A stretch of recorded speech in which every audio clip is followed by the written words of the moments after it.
Cover વધારવા માટે શું નવી પોલિસી છે, કઈ રીતે આપણે અમલ કરીશું? અમદાવાદ મહાનગરપાલિકા દ્વારા આજની સ્ટેન્ડિંગ કમિટીની અંદર અર્બન ગ્રીનર પોલિસી અમદાવાદ એ મંજૂર કરવામાં આવી છે. શહેરનું ગ્રીન કવર વધે, દિવસે દિવસે આપણે વાત કરીએ કે ગ્રીન કવર વધારવા માટેનો મહાનગરપાલિકા દ્વારા પ્રયત્ન થઈ રહ્યો છે. ગઈ વખતે 30 લાખ વૃક્ષોનું આયોજન કરવામાં આવ્યું હતું. આ વખતે આપણે વાત કરીએ કે 40 લાખ વૃક્ષોનું આયોજન કરવામાં આવ્યું છે. અર્બન ગ્રીન પોલિસીની અંદર મિયાકઈ પદ્ધતિથી ઝડપી ઉગી શકે તેવા ઝાડ, તદુપરાંત પબ્લિક જગ્યા અને પ્રાઇવેટ જગ્યા, પ્રાઇવેટ સોસાયટી, બંગલા અને આપણે વાત કરીએ કે પબ્લિક યુટિલિટીની વાત કરવામાં આવે તો જાહેર રસ્તાઓ હોય, સેન્ટર વર્જ હોય, કોર્પોરેશન મહાનગરપાલિકાના ઓપન પ્લોટો આવેલા હોય, સ્કૂલના કેમ્પસો હોય, તો આવી દરેક જગ્યા ઉપર ગ્રીનરી કઈ રીતે વધે એ માટેનું એક આયોજન કરવા માટે ગ્રીન પોલિસીને મંજૂર કરવામાં આવી છે.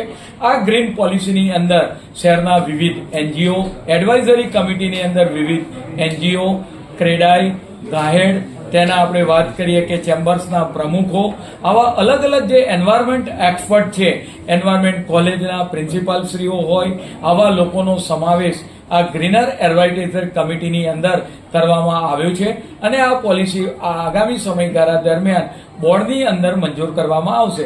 મુખ્ય હેતુ શહેરનું ગ્રીન કવર જે ભૂતકાળની અંદર 4.5% હતું, દિવસે દિવસે તે વધીને 12.5% થયું છે અને 12.5%થી પણ આગળ કઈ રીતે લઈ જવાય, વિવિધ પ્રકારના વન હોય એ આપણે વાત કરીએ કે એને ઊભા કરવામાં આવે અને સિટીની અંદર એર ક્વોલિટી સુધરે, ઓક્સિજનની માત્રા વધારે થાય, એના અનુસંધાને આજે ગ્રીનર એડવાઇઝરી કમિટી ગ્રીન પોલિસીની રચના કરવામાં આવી છે. આવતીકાલના કાર્યક્રમ વિકાસ વર્ષ અંતર્ગત મુખ્યમંત્રીની ઉપસ્થિતિમાં આવતીકાલે આયોજન છે. શું શું નવું લોકાર્પણ કરવામાં આવશે અને ખાસ શું આગળ વધશે? 24-25નું વર્ષ એ વાત કરવામાં આવે તો શહેરી વિકાસ વર્ષ તરીકે ઉજવવામાં આવે છે. દેશના માનનીય વડાપ્રધાન નરેન્દ્રભાઈ મોદી સાહેબે ગાંધીનગર ખાતે મહાત્મા મંદિરમાંથી તેની શરૂઆત થઈ હતી.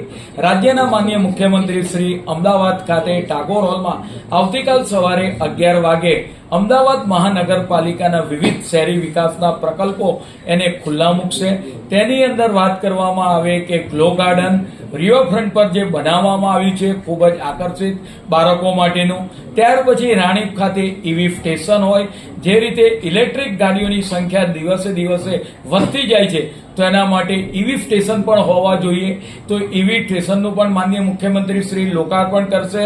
તદુપરાંત આપણે વાત કરીએ કે ગ્રીન પોલિસી આજની સ્ટેન્ડિંગ કમિટીની અંદર જે મંજૂર કરવામાં આવી છે એ ગ્રીન પોલિસી એનું પણ વાત કરીએ કે લોકાર્પણ કરવામાં આવશે માનનીય મુખ્યમંત્રીશ્રીના હસ્તે.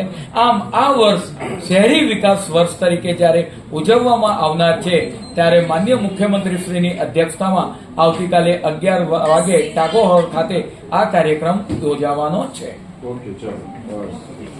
CS news channel editor Mittal Parmar, Ahmedabad.